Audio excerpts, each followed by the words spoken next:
సెంటర్స్లో దొరికే మెంతి కూరతో నేను మెంతి కూర పప్పు రెసిపీ చేశాను.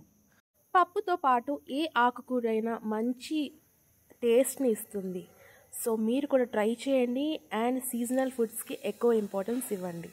సో మెంతి కూరని నేను ఫస్ట్ కొంచెం బేకింగ్ సోడా అండ్ సాల్ట్ వేసి 2 to 3 times బాగా వాష్ చేసుకున్నాను. సో దీని మీద ఏదైనా పెస్టిసైడ్స్ ఏమైనా స్ప్రే చేసినా అది ఎఫెక్ట్ చూపించకుండా ఉండడానికి ఇలా వాష్ చేసుకున్నాను. తర్వాత ఒక కుక్కర్ తీసుకొని ఇందులోకి కందిపప్పు వేసుకొని ఫస్ట్ నేను డ్రై రోస్ట్ చేసుకున్నాను. ఇలా చేయడం వల్ల పప్పుకి మంచి టేస్ట్ వస్తుంది. ఇలా రోస్ట్ చేసుకున్న తర్వాత ఒక బౌల్లోకి ట్రాన్స్ఫర్ చేసుకొని 2 to 3 times బాగా వాష్ చేయాలి. ఈ కలర్ మారేంత వరకు మనం బాగా వాష్ చేయాలి, లేకపోతే హెల్త్ ఇష్యూస్ వస్తాయి. సో ఈ వాటర్ ఉండకూడదు. సో ఈ వాటర్ వైట్గా వచ్చేంత వరకు 3 to 4 times ఇలా వాష్ చేసుకోవాలి. తర్వాత ఒక కుక్కర్ పాన్ పెట్టుకొని 2 tablespoons ఆయిల్ వేసి అందులోకి కొంచెం జీలకర్ర, ఒక మీడియం సైజ్ ఆనియన్ వేసి ఫ్రై చేసుకోవాలి. తర్వాత ఇందులోకి 3 మీడియం సైజ్ టొమాటోస్ని కూడా వేసి మగ్గించుకోవాలి. ఇందులోకి స్పైస్కి తగినంత పచ్చిమిర్చి కూడా యాడ్ చేశాను. ఇది పూర్తిగా మగ్గాల్సిన అవసరం లేదు. ఇలా లైట్గా మగ్గిన తర్వాత ఇందులోకి కొంచెం పసుపు అండ్ మనం వాష్ చేసి పెట్టుకున్న మెంతి కూరని ఇందులోకి నేను యాడ్ చేశాను. దీన్ని ఒక 5 minutes మూత పెట్టి మగ్గించండి.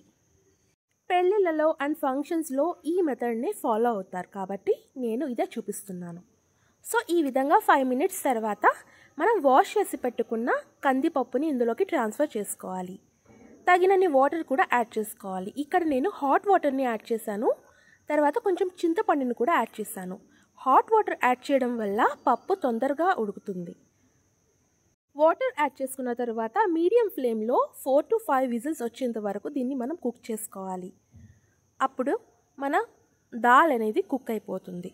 సాల్ట్ ఎప్పుడూ కూడా ఉడికిన తర్వాత ప్రెషర్ పోయిన తర్వాత మనం పప్పు గుత్తితో దీన్ని మ్యాష్ చేసే ముందు అప్పుడే సాల్ట్ కలపాలి.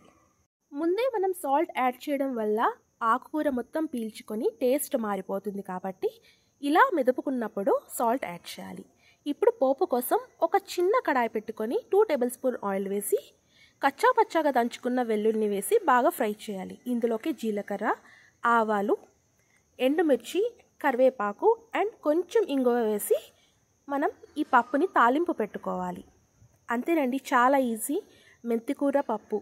అండ్ ఈ రెసిపీ ట్రై చేయండి, చాలా బాగా కుదురుతుంది.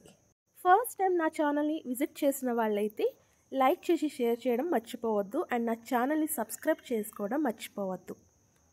నేను ఇంగ్రీడియంట్స్ అండ్ మెజర్మెంట్స్ అన్నీ డిస్క్రిప్షన్ బాక్స్లో ఇస్తాను, చెక్ చేయండి. Thanks for watching. Like, share and subscribe.